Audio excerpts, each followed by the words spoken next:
வணக்கம் மக்களே, மற்றும் ஒரு உதவும் கரங்கள் நிகழ்ச்சியூடாக உங்கள் அனைவரையும் இன்றைய மாலை பொழுதில் சந்தித்திருக்கின்றேன். இன்றைய நாளிலும் உங்களுக்காக உதவும் கரங்கள் நிகழ்ச்சியூடாக வட்டுக்கோட்டை மூளாய் பகுதியில் ஒரு குடும்பத்தை அடையாளப்படுத்த காத்து கொண்டிருக்கின்றோம். குறிப்பாக இந்த இயற்கையின் சீற்றத்தால் அநேகமான குடும்பங்கள் இந்த இடத்துல பாதிக்கப்பட்டிருக்கிறார்கள். இப்போது மழையின் தாக்கம் கொஞ்சம் குறைவடைந்ததற்கு பின்னர் இப்போது கொஞ்சம் மீண்டிருக்கிறார்கள் என்பது தான் ஒரு உண்மையான ஒரு விடயமாக இருக்கிறது. அவ்வாறான குடும்பங்களை நாங்கள் தெரிவு செய்து, மிகவும் வறுமைக்குட்பட்ட குடும்பங்களை தெரிவு செய்து இந்த நிகழ்ச்சி வாயிலாக உங்களுக்காக நாங்கள் கொடுத்து கொண்டிருக்கிறோம். இந்த காணொலியில் நாங்கள் 2 குடும்பத்தை உங்களுக்காக அடையாளப்படுத்த போகிறோம். ஒரு அக்காவோடு நாங்கள் கதைத்து விட்டோம். அடுத்து பல மணி நேரமாக ஒரு அம்மா என்ற வீட்டை பாருங்க அப்படின்னு சொல்லிக்கொண்டே நிற்கிறார். அவாவோடையும் சில விஷயங்களை கதைச்சிட்டு நாங்கள் இந்த காணொலியை உங்களுக்காக கொடுக்க ரெடியாக இருக்கோம். இப்போ நாங்கள் இந்த அக்காவோட கதைச்சு இவட பிரச்சனை என்னன்றதை போய் பார்க்கலாம். என்ன மக்களே, நான் முதல் கொடுத்த அந்த அம்மாவோட கதைக்கும் போதே நான் உங்களுக்கு சொல்லியிருந்தேன், இந்த நிகழ்ச்சியில் இன்னொரு குடும்பத்தை நாங்கள் அடையாளப்படுத்த போகிறோம்னு சொல்லி இந்த அம்மாவோட தான் கதைக்க காத்து கொண்டிருக்கோம். அம்மாட்டையும் சாதாரண வீடு தான். அந்த வீடுகளுக்கு சரியான கதவுகள் ஜன்னல்கள் எதுவுமே இல்லை. அதன் காரணமாக இப்போது மழை வர மழையின் சீற்றத்தால் அதிகமாக பாதிக்கப்பட்டிருக்கிறது வீடு. அம்மாவோட அது தொடர்பாக நாங்கள் கதைக்கலாம். அம்மா வணக்கம். வணக்கம். வணக்கம். நீங்கள் சொல்லுங்கள், உங்களை பற்றி ஒரு அறிமுகம். நீங்கள் யார் யார் இருக்கிறீங்க, எத்தனை பிள்ளைகள் இருக்கிறீங்க? நாங்கள் 3 பிள்ளைகளும் தகப்பன், நாங்கள் 5 பேர் இருக்கிறோம். 5 பேர். சரி, உங்களோட வீட்டை என்ன தேவை? அந்த வீட்டை நிலக்காரர்களுக்கு இல்லைங்கோ, சுவர்கள் பூச்சி இல்லை, கதவில்லை, ஜன்னல் போட்டிருக்கு, ஜன்னல் கதவாலும் ஒன்றும் இல்லைங்கோ, அப்படி இருக்கிறோம். கிணறு இல்லை. அப்போ தண்ணிக்கு என்ன செய்கிறீங்க? தண்ணிக்கு பக்கத்து விட்டு எடுக்கிறாங்க. பக்கத்து விட குடி தண்ணி? குடி தண்ணி. இப்போ கிணறே இல்லை உங்களோட? கிணறே இல்லை. அப்போ எவ்வளோ வருஷம் இங்கே இருக்கிறீங்க? இதுதான் உங்களை சொந்த காணியா? இப்போ ஒரு 22 வருஷமாக இருக்கு. 22 வருஷம். அந்த காலத்துல சொந்த காணியா? திருமணமான காலத்துலேருந்தே இங்கே தான் இருக்கிறீங்களா? உங்களோட இடம் இங்கேயா, உங்களோட கணவற்ற இடம் இங்கேயா? எங்களோட இடம் இங்கே, கணவற்ற இடம் சுழிபுரம். சுழிபுரம். இப்போ இது உங்களோட இடம்ன்றதால இங்கே இருக்கிறீங்க. சரி, அப்போ பிள்ளையிலேருந்து என்ன படிக்கணும்? பிள்ளைகளுவா 5ஆம் ஆண்டு பார்க்க முடியுது. நீ 2வது பிள்ளை 9ஆம் ஆண்டு படிக்கிறேன். அப்போ தம்பி 7 படிக்கிறேன். இந்த மாதிரி சோதனை போகிறேன்.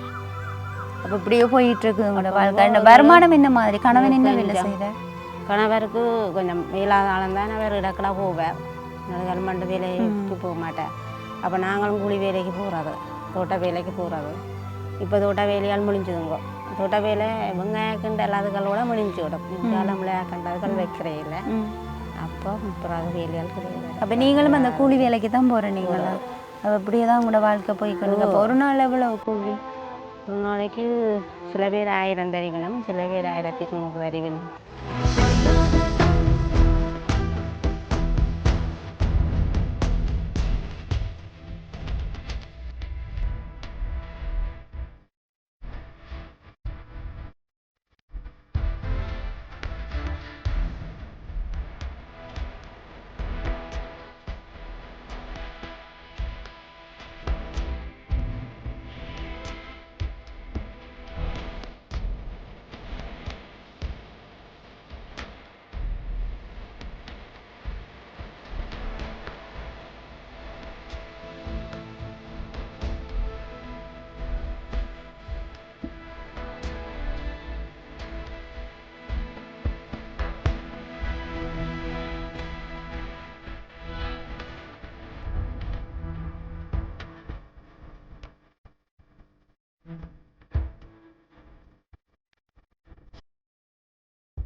உங்களுக்கு உதவின்னு சொன்னால் என்னம்மா செய்யணும்?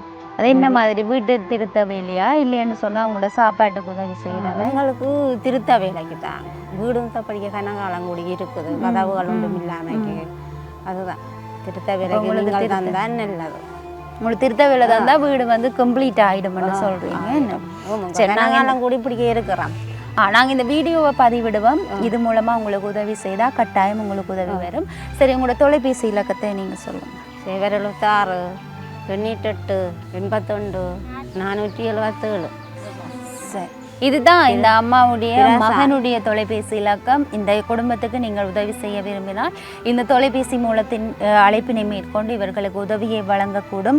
வெளித்தோற்றத்திலிருந்து தான் எடுக்கப்பட்டிருக்கிறது. இப்போது கூட மழை வரப்போகிறது, இருந்தாலும் அம்மாவை எடுக்க வேணும் என்ற ஒரு கட்டாயம் இருந்ததால் வந்து நாங்கள் இவ்வளவு தூரத்தில் இருந்து இந்த நிகழ்ச்சியில் இந்த காணொலியையும் பதிவு செய்கிறோம். இந்த காணொலியில் வந்து 2 குடும்பத்தை உங்களுக்கு நாங்கள் அடையாளப்படுத்தி இருக்கிறோம். இவர்களுக்கு நீங்கள் சரியான உதவிகளை வழங்க வேண்டும் எங்களுடைய உறவுகள் என்பதை கூறிக்கொண்டு அம்மாவுடைய இந்த வீட்டை வந்து நாங்கள் ஒரு காணொலியாக அதில் கொடுத்திருப்போம். நீங்கள் அதில் பார்த்து யாருக்கு உதவி செய்ய வேணுமென்று சொல்லி எங்களுடைய உறவுகள் உதவி செய்ய வேணுமென்று சொல்லி கேட்டுக்கொள்கின்றோம்.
இந்த மழை காலத்தில் வந்து எங்களுடைய உதவும் கரங்கள் நிகழ்ச்சியை வட்டுக்கோட்டை மூளாய் பகுதியில் வந்து நாங்கள் எடுத்துக்கொண்டு இருக்கின்றோம். இதற்கு முதல் வந்த 2 கிழமைகளும் வந்து இதே பகுதியிலிருந்தே நீங்கள் குடும்பங்களை வந்து நாங்கள் அடையாளப்படுத்தியிருப்போம். இந்த வாரமும் வந்து இதே இடத்துல இருந்து தான் ஒரு குடும்பத்தை வந்து நாங்கள் அடையாளப்படுத்த காத்து கொண்டிருக்கிறோம். இவர்களும் வந்து மழையால் அதிகமாக பாதிக்கப்பட்டவர். குறிப்பாக நாங்கள் சொல்லணும்னு சொன்னால் அக்காவுக்கு வந்து கணவன் இல்லை. அவர் கணவன் இருந்து 1.5 வருடமாகிறது. அவருடைய வயதான தாயோடு வந்து அந்த தாயுடைய வீட்டில் தான் அக்கா இருக்கிறா. அவருக்கு ஒரு மகளும் இருக்கிறா, ஓயல் எழுதக்கூடிய ஒரு பிள்ளை. கல்விகள் வந்து இப்போது எல்லாருக்குமே தெரிந்திருக்கும். கல்வி என்பது ஒரு சாதாரண விடயமில்லை. அதை சரியான முறையில் நாங்கள் பயில வேண்டும் என்று சொன்னால் செலவுகள் என்பது அதிகமாக இருக்கிறது. முன்னைய காலத்தில் வந்து பாடசாலைக்கு போய் வந்தாலே எங்களுடைய கல்வி எல்லாம் முடிந்துவிடும். அடுத்த நாள் பாடசாலைக்கு போகும் வரைக்கும் பாடசாலையில் தரக்கூடியதை தான் நாங்கள் இரவில் செய்வோம். ஆனால் இப்போது நவீனங்கள் வளர, கல்விகளில் மாற்றமடைய, பிள்ளைகளுடைய படிப்பு என்பது வந்து அதிகமாகி கொண்டிருக்கிறது. அது அதிகமாகி கொண்டிருக்கும் பட்சத்தில் வந்து செலவுகளும் அதிகமாகி கொண்டே செல்கிறது. எனவே வந்து இப்போ அக்காவோட கதைக்கலாம், அவளோட வீட்டில் வந்து இப்படி பிரச்சனை இருக்குது, அவைக்கு இப்போ என்ன தேவைப்படுது அப்படின்னு சொல்லி. வணக்கம் அக்கா. வணக்கம். வணக்கம். இன்றைய உதவும் கரங்க நிகழ்ச்சியோடாக உங்களை சந்திச்சிருக்கிறோம். சரி, உங்களை பற்றிய ஒரு அறிமுகத்தை சொல்லுங்கள். நாங்கள் எங்கள் மனுஷன் கல்யாணம் செய்த 16 வருஷம். அதற்கு சுய டயபெட்டி வந்த காரணத்தால் அவர் ஒரு கண்ட்ரோல் இல்லாமல் அவர் இறந்து போயிட்டார். மகள் ஒரு ஆள் இருக்கிறார். நாங்கள் கஷ்டம், மகளுக்கு படிப்புக்கு செலவுகள், வீட்டு திருத்தம், 30-35 வருஷம் ஆச்சு. வீடு நிலமலையெல்லாம் கசியுது, குசினி இல்லை. இப்போ வெள்ளம் மழை பெஞ்சத்தால் ஒரு கிழமை சமையல் இல்லை. கடையில் பானுங்களும் அதுகளும் இதுகளும் சாப்பிட்டு கொண்டு கொள்கிறோம். இப்படியும் எங்களுக்கு வீட்டு திருத்தத்தை தான் நாங்கள் எதிர்பார்க்குறோம். பிள்ளைய மோயல் படிக்குது, நீ ஏயல் படிக்கணும். இன்னும் 3 வருஷம் 2 உதவிகளையும் தந்து உதவி செய்யும்படி கேட்டுக்கொள்கிறேன் நான். கட்டாயம் இந்த மழை காலத்துல இங்க இருக்கிற எல்லாற்ற காணியுமே நாங்க போனா பள்ள காணியெல்லாம் தான் கிடக்கு. வெள்ளம் மூலத்துக்கு வந்துடுது அந்த மட்டத்துக்கு இங்க வீட்டுக்குள்ள வரையில மற்றபடி இந்த கடைசியோட வந்துட்டு. சரி, அப்ப அந்த நேரத்துல வந்து என்ன மாதிரி கிராம சேவையாளர்கள் எல்லாமே கிராம சேவையாளர் எல்லாம் வந்து பார்த்தவன் இன்னும் ஒன்றும் உதவிகள் எங்களுக்கு இன்னும் கிடைக்கும். சரி, வந்து பார்க்க நீங்க கேட்டிருப்பீங்க என்னத்துக்காக என்ன செய்ய போறீங்க, என்னம்மா என்ன சொல்றீங்க? அவ என்ன பாப்பம் பண்ணிட்டு போனவன் இன்னும் வரையில வெள்ளம் நிற்க முதுக்கால போய் பேருந்து வயல்களுக்கால எல்லாம் போயிடும். இது உங்களுக்கு கரைச்சல் தானே, வீடு உங்க கசியம் இதுக்கு இயலாது. மரத்தூச்சத்தான் பிறவி போட்டு அதுக்கு மேலே தான் இருக்கிறது படுக்கிறது. ஒரே கசிவு வீடு. நாள் கடந்துட்டு இல்லை, 40 வருஷம் ஆச்சு கட்டி. எங்களுக்கு திருத்த வேலி ஒன்றும் தெரியல, வீட்டு திட்டம் ஒன்றும் கிடைக்கல. இன்னும் உங்களுக்கு ஒரு உதவியும் இல்லை. உங்களுக்கு தனி ஒரு காணி இல்லை, அம்மான காணியில தான் அம்மா தான் கடைசி பிள்ளை காணி தந்து வீடு தந்து இருக்கிறோம். அதைத்தான் அவங்க ஜிய சொல்கிறா, இதை அடித்து போட்டு வரட்டாம் வீடு ஃபுல்லாக தாக்குறாங்க. அப்போ நாங்கள் இருக்கிறதுங்க அது சரி, இதை முழுமையாக அடிச்சுட்டு வந்தா தெரியணுமா? அப்போ இருக்கிறது நாங்கள் இங்கே வண்டையில் நாங்கள் இருக்கிறோம். சரி, என்னம்மா இது சார்ந்து நீங்கள் கச்சேரியில் போய் கதைச்சிருக்கிறீங்களா இல்லை இல்லை ஜிஎஸோட தொடர்பு தானே. அவர் தாரம்ட்டு வெறும் மோசம் போட வண்டியில் வந்து உறுதியாக குடும்ப காட்டெல்லாம் பண்ணிக்கொண்டு 15 போட்டு ஒரு கிழமையால் தந்தார். திருத்த வேலை வருமாண்டு 1.5 வருஷம் ஆச்சு. இன்னும் ஒன்றும் இல்லை. 15 வருஷம் 15 வருஷம் ஆச்சு. ஃபோட்டோ காப்பி எல்லாம் அடித்து கொடுத்தது இல்லை. உறுதி காணி எல்லாம் எழுதி தந்து எல்லாம் கொடுத்து இன்னும் ஒன்றும் கிடைக்கிற அளவுக்கு இல்லை. பிள்ளையோட படிப்புகள் என்னம்மா? படிப்புக்காக தான் காணி வேலை அளவும் கூலி வேலைக்கும் வந்து மிச்சம் போய் கியாரும் தருவதை தான் சமாளித்து கொண்டு போகுது. அப்போ அரசாங்கத்தால் உங்களுக்கு அந்த QR காசு தான் கிடைக்குது. 7,000 தெரியும். 7,000 மாதம் தெரியும். அப்போ அதை வச்சுக்கொண்டு இந்த மாதிரி அது அண்ணன் உண்டு விட்டு அண்ணா கிளம்பி இருக்கணும் தானே பிள்ளைக்கும் இதன் மூலம் கொடுப்பாங்க. அவங்களுடைய ஆக்களும் ஆக்களும் கொஞ்சம் இருக்கணும் மேடம். அவையும் பெரியக்கு ஒரு 2,000 3,000 மட்டும் பிள்ளைங்க படிப்பு செலவுக்கு கொடுப்பாங்க. அதே ஒரு இதில் தான் போகுது. பொம்பளை பிள்ளை தானே, பொம்பளை பிள்ளை தான் 16 வயசு. அர்த்தம் மரிச்சம் கோயில் எழுத போகுது. கோயில் எழுதி இப்போ இந்த மெய்யெல்லாம் படிக்கத்தானே வேணும். திருப்பி 3 வருஷம். யார் விழியில் யார் வரைந்த கனவோ பாதியிலே கலைந்தால் தொடராதோ. ஆள் மனதில் யார் விதைத்த நினைவோ காலமதை சிதைத்தும் மறக்காதோ.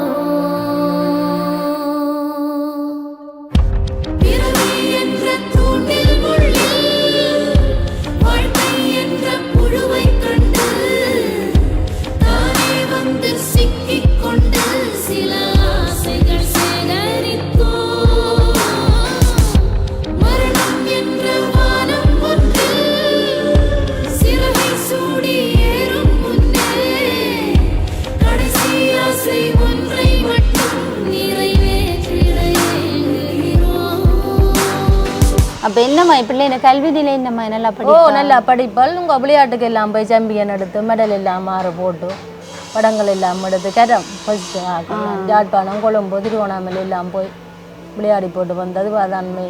அப்போ விளையாட்டுத்துறையில் ஒரு வீராங்கனை சொல்லலாம் அவளை கரம். அப்போ அதாலே உங்களுக்கு ஒரு புகழ் என்ன இருக்கு. பேப்பரில் வந்தது இல்லை யாழ்ப்பாணத்தில். அப்பா எல்லாட்டையும் பிள்ளைய வந்து சரியான முறையில் வளர்த்துருக்கிறீங்கன்றது ஒரு சந்தோஷம் இல்லையே. எவ்வளோ கஷ்டப்பட்டாலும் மற்றவங்களை பிள்ளைகளை பார்த்து கதைக்காத அளவுக்கு நீங்கள் வளர்த்துருக்கிறீங்க. இனி விளையாட்டுத்துறை இருக்க வேணும், கல்வி கட்டாயம் அவைக்கு இருந்தால் தான் அந்த சரியான ஒரு ஆளுமை வந்து அவைக்குள்ள வருமேன்னு சொன்னால் அப்பாவும் இல்லை, உங்களுக்கு வயசு போச்சு, நீ அவன் எதிர்காலம் எல்லாம் இருக்கு. அவள் என்ன மாதிரி என்ன சொல்லுவா படிச்சு கொண்டு கேட்க உங்களுக்கு? இல்லை அவள் படிப்பா தான் படித்து நான் வேலை செய்து அம்மாவை பார்ப்பேன் கொள்ளுவேன் நல்ல மாதிரி படிப்பாள். அவள் படிப்பா விளையாட்டில் கட்டிக்காரு தான். அப்போ படிப்புக்கு ஏதாச்சும் உதவிகள் வருதா? படிப்புக்கு உதவி வருது. அவள் ஏஎலுக்கு தானே ஜிஎஸ் உதவி செய்வார். ஏஎலுக்கு டியூஷன் காசு மாதம் தருவாராம். இப்போ எங்களை ஓயல் செலவை பார்க்கட்டும். அப்போ பாடசாலை மூலம் ஒரு உதவியும் பாருலையே? பாடசாலை மூலம் இப்போ வர்றதில்ல. சீருடை பேக் அது கொடுக்குறாவ. பேக் எல்லாம் கொடுப்பீங்க? பேக் இந்த பேர்லிசன் கொடுக்குறாங்க. பேர்லிசன் நினைஞ்சிருக்கிறா. பேர்லிசன் இப்போ ஒரு பேக்கு தந்தது போன மாதம். சப்பாத்து கொடுத்தது. மற்றது இது ஜிஎஸ் மொத்தத்துல என்ன செய்யறது எல்லாம் இப்படியா போச்சு. இருந்தாலும் உங்களோட அந்த காணொளியில வந்து பார்த்தா உங்களோட கிச்சன் அப்படி இருக்குன்னு பார்த்து எங்களுக்கு முதல் திருத்த வேலி ஒன்று தந்தா காணும். அதைத்தான் நான் ஜிஎஸ்ஐயும் கேட்கிறேன். வீடு சரியா இருந்தா தான் அடுத்த கட்டம் என்னன்னாலும் செய்யலாம். நீஞ்சதுக்கு மண்ணுகள் பறிச்சு இதை நிரப்ப கொள்றதுக்கும் வசதி இல்லை எங்கள்கிட்ட. இவரும் இல்லை, அவரும் வருத்தம். கல்யாணம் செய்த 3 வருஷத்தால வருத்தம் வந்தேன். பிள்ளைக்கு 3 வயதுலேயே ஆளுக்கு வருத்தம். அந்த காலத்துல இருந்தே இப்ப வரைக்கும் கஷ்டப்பட்டு கூலி வேலையை போறீங்களே? இந்த காணி வேலையை கூலி வேலையை போவோம். 12 மணிக்கா மட்டும்தான் செய்வோம். பிள்ளை ரூசனுக்கு ஏற்றணும், பள்ளிக்கூடம் ஏற்ற போகணும். எல்லாம் நீங்க தான்? எல்லாம் நான் தான். சரி, கூலி வேலையால வேறுமா ஒரு 500 1000 12 மணி மட்டும்தான். விடிய போய் 12க்கு வந்துடுவேன். இப்போ அந்த பிள்ளை சமைச்சு வச்சுட்டு அவள் டியூஷனுக்கு கொண்டு விடவில்லை போகணும். இப்போ பிரச்சனைகள் தான் ஒரு பிள்ளை இல்லாததானே இப்போ இப்படியோ போய் கொண்டிருக்கு. மெயினா இருக்கிறது இந்த குசினியும் திருத்தாமம் தந்தா உங்க வீடு எல்லாம் நிலம் எல்லாம் இடிபட்டு எல்லாம் முள்ளா திருத்தணும். கலட்டி கூறி எல்லாம் உயர்த்த போகணும். நிலங்களை முழுத்து திருத்த விலைக்கு வந்து பிள்ளைக்கு உதவி படிப்புக்கு உதவி தந்தாலே காணும் மங்களும். சரி, உங்களோட இந்த நிகழ்ச்சியை பார்த்து கொண்டிருக்கிறவ தான் அதுக்கேற்ற உதவிகளை வந்து செய்வேன். நீங்களே இப்போ நிகழ்ச்சியை பார்த்து கொண்டிருக்கிறவன்னு நினைச்சு உங்களோட தொலைபேசி இலக்கத்தையும் சொல்லி உங்களோட உதவியை நீங்கள் சொல்லும். எனக்கு வீட்டு திருத்தத்துக்கு உதவி தந்து பிள்ளை முறால் படிக்குது. பிள்ளைக்கு மாதம் மாதம் இதன் உதவியை வழங்கும்படி கேட்டுக்கொள்கிறேன். Phone number 077 19 86 343. சரி, இன்றைய நாளிலும் வந்து உதயவங்கரங்கள் நிகழ்ச்சியூடாக வந்து இந்த அம்மாவுடைய தொலைபேசி இலக்கத்தை இந்த நிகழ்ச்சியில் நாங்கள் பதிவு செய்திருக்கிறோம்.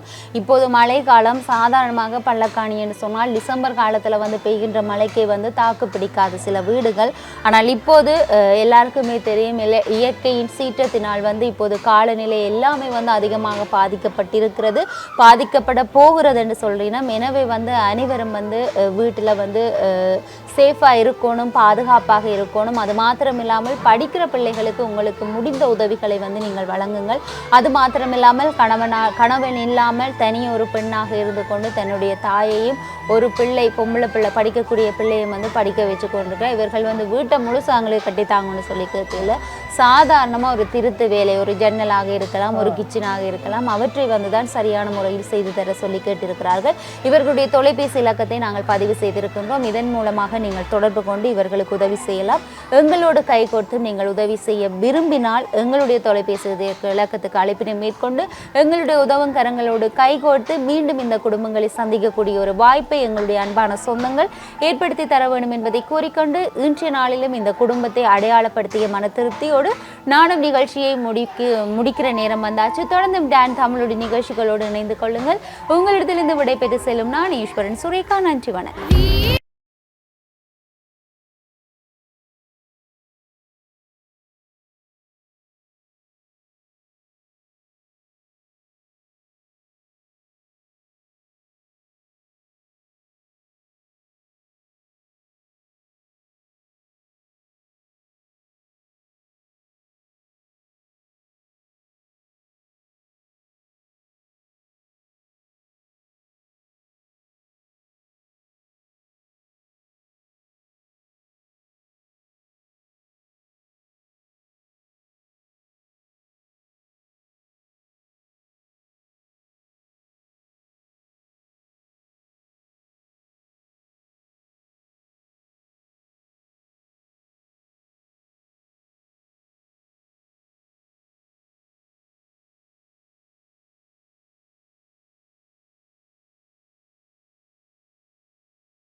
சிக்கிக்கொண்டு சில ஆசைகள் சேகரித்தோ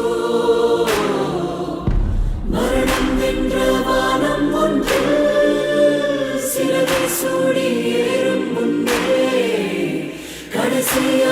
ஒன்றை மட்டும் நிறைவேற்றிட